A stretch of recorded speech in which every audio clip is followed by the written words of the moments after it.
वायु क्या है सर, इसके निर्धारक तत्व क्या है बताइए। देखो, जहां तक वायु मंडल की बात है, दिशा दशा सदैव बदलती रहती है।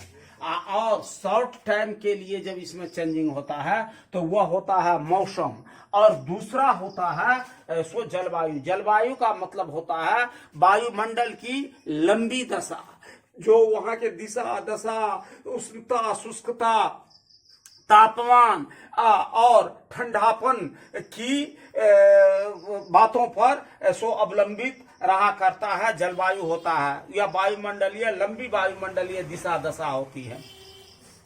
अब देखिए, इसके निर्धारक तत्व जो हैं वह आपको सो मुख्य रूप से 8 हुआ है। उसको कहा जाता है लैंड फॉर्म्स। क्या कहा जाता है? लैंड फॉर्म्स, या नहीं तो लैंड्स फॉर्म। तो एल से होता है लेटीट्यूड, इसके बाद ए से होता है एल्टीट्यूड, एन से होता है नियरनेस ऑफ सी, डी से होता है डायरेक्शन ऑफ विंड, एस से होता है सॉइल, एफ से होता है फॉरेस्ट, ओ से होता है ओसेनिक करंट, और आर से होता है रेन। यहाँ नहीं लिखा गया, 9 को खास करके इसका तत्व होता है रेन। और ये और अंत में हो जाता है माउंटेन। तो यहाँ जो है सो एक हो जाएगा, माउंटेन से पहले हो जाएगा फॉर्म्स, FOR, यहाँ हो जाएगा आर। क्या हो जाएगा? आर। आर से रेन, आर से रेन, यहाँ हो जाएगा आर फॉर रेन। रेन माना हो गया वर्षा। अब वह भी जलवायु के लिए सो बहुत महत्ता वाला तत्व होता है। एम से माउंटेन, माउंटेन पर्वत।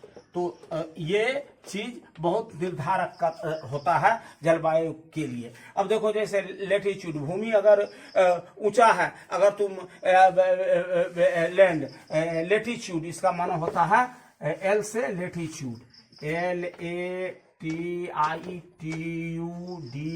लेटीट्यूड।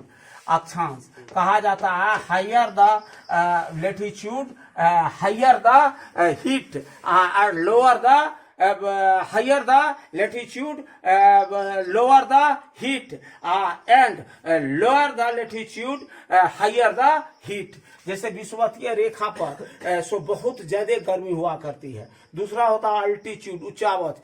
हर ये 16 मीटर पर 1 सेंटीमीटर गर्मी बढ़ जाती है, ऊपर जाने पर ठंडा का अनुभूति होता है।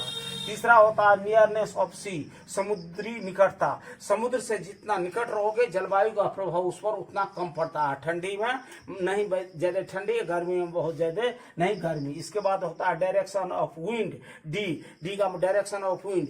पूर्वा हवा बहेगा तो देखेगा पश्चिम की तरफ, सो गर्मी बढ़ जाती है। इसके बाद होता है सॉइल। सॉइल का मतलब होता है मिट्टी। मिट्टी तुम देखेगा जो चिकनी मिट्टी है, दोमट मिट्टी होती है, वह बहुत ज्यादा बारीक होता है, पानी उसमें बहुत देर तक रहता है। लेकिन वही बलुई मिट्टी में बहुत जल्दी वह अब